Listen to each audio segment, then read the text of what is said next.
Para de fazer assim. Isso é o quê? É mamão?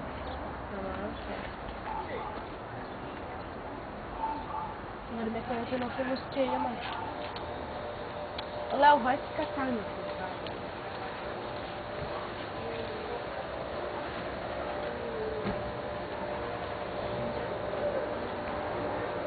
Trabalho na Mata Atlântica de Itapema.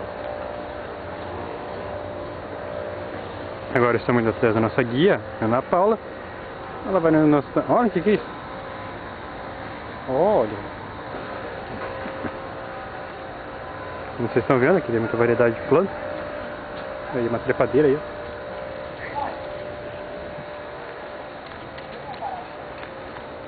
Que planta que é essa aqui, já? Que planta que é essa daqui? Não sei. Não tira foto, então. Uma saída ali. Meu Deus, não acredito que a gente fez tanto coisa, cara.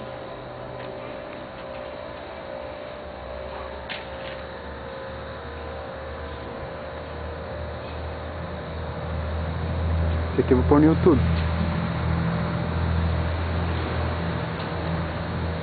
Ai, não tem nada nessa jossa. Vamos.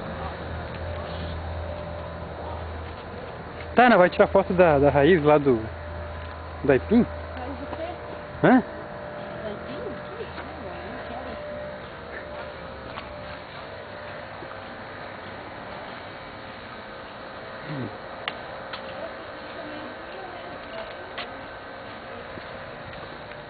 Ai.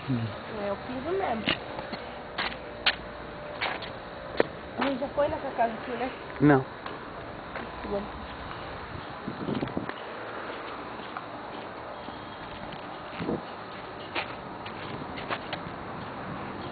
Agora vamos ver a Ana Paula pulando o muro. Pode pular? Vai?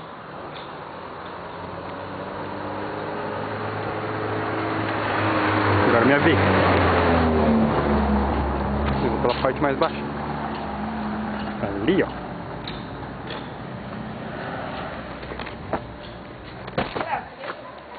Fui pela parte mais baixa. Ué, cadê a Ana Paula? Tô vendo? Não tô vendo nada.